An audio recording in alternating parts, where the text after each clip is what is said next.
আমাদের বসার ঘরের ডান দিকের দেওয়ালে তোমার একটা সাদা কালো ছবি টানানো ছিল। ছোটবেলায় দেখতাম বছরে একদিন তোমায় চন্দনের ফোঁটা দিয়ে সাজাতো মা। আমি ভাবতাম তুমি বোধহয় আমার কোনো এক দুঃসম্পর্কের দাদু হও। হয়তো আমার দুই দাদুর ছবি একইভাবে সাজাতো মা, তাই জানি না কেন তোমাকেই মনে হতো সব থেকে কাছের দাদু। যে দাদুর একটা ইয়াব বড় ঝোলা আছে, যাতে রয়েছে প্রচুর ট্রফি। আসলে ছোটবেলা মানে গুলিয়ে ফেলা, তাই স্যান্টা আর তোমাকে গুলিয়ে ফেলতাম, বা বলতে পারো তোমাদের দাড়িগুলোকে গুলিয়ে ফেলতাম। ধীরে ধীরে গুলিয়ে ফেলার বয়স পেরিয়ে এলো মুখস্থ করার দিন। তুমি তখন আমার সিলেবাসের কবিতা, সেই কবিতার প্রত্যেকটা লাইন, বিরাম চিহ্ন, ভাব অনর্গল মুখস্থ করে যাওয়া।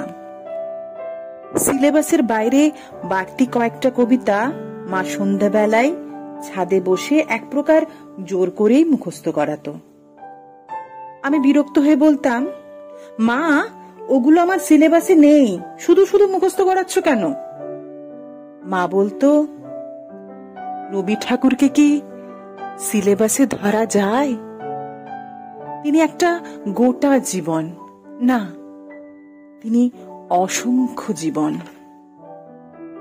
আমি বলতাম, আগে বলো ওনাকে ঠাকুর কেন বলছো? কই নজরুল, জীবনানন্দ এদের তো ঠাকুর বলো না, এরা রাগ করবে না বুঝি? মা শুধু জোরে হাসতো আর আমায় আরো কাছে টেনে চিবুক ছুঁয়ে স্নেহ মাখিয়ে দিত সারা ময়। আমার প্রশ্নের উত্তর আমি নিজেই পেলাম বেশ কয়েক বছর পর, যেদিন প্রথম আমার জীবনে তুমি এলে, প্রেম এলো। মায়ের চোখ ফাঁকি দেওয়া ভারী মুশকিল, তাই মা একটু ঘুরিয়েই শুধিয়েছিল সেদিন আমায়।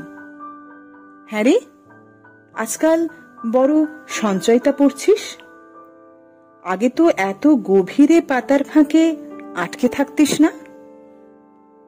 অনেকটা ভয় আর খানিকটা লজ্জা মাখা গলায় বলেছিলাম, বলতে পারো এক প্রকার রবি ঠাকুরের প্রেমেই পড়েছি। কথাটা পুরো মিথ্যে ছিল না সেদিন। রবি ঠাকুরের কবিতা না থাকলে এত প্রেম কে সঞ্চার করত মনে? না, থেমে থাকেনি জীবন সেই প্রেমে। একদিন ভেঙে চুরমার হলো আমার তরি, আর সেদিন আমায় ডুবতে দেয়নি তোমার সোনার তরি। জানলাম জীবনকে যে যত সুন্দরভাবে মানিয়ে গুছিয়ে নেয়, জীবন নাকি তার। বিশ্বাস করো, মানিয়ে নিয়েছি অনেক, কিন্তু আর গোছানো হয়ে ওঠেনি।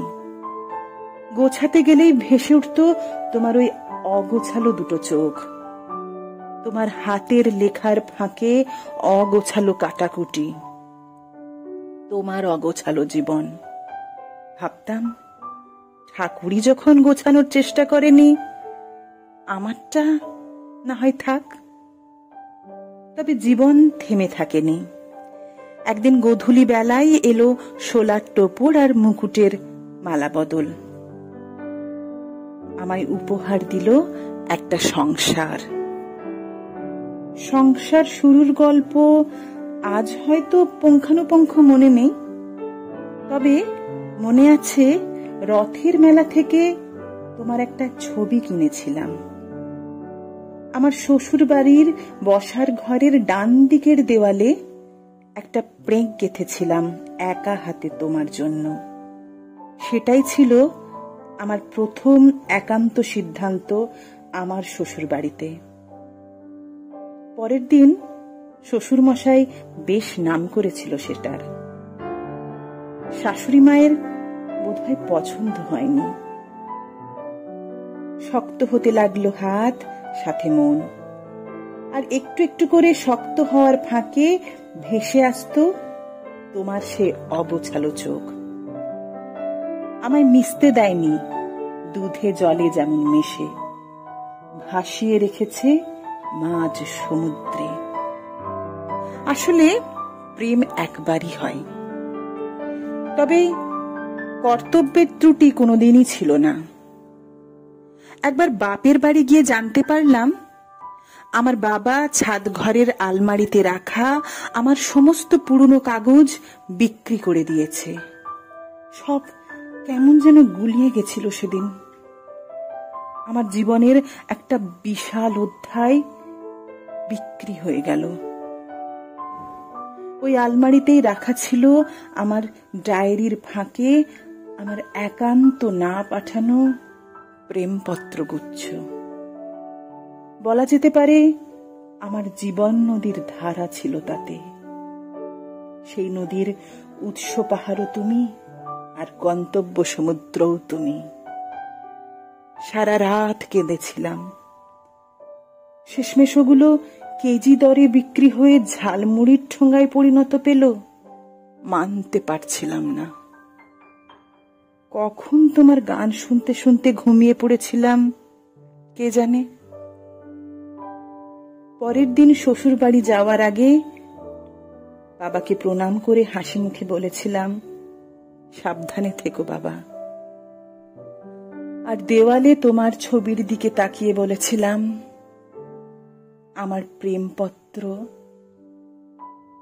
তোমায় আর পাঠানোই হলো না।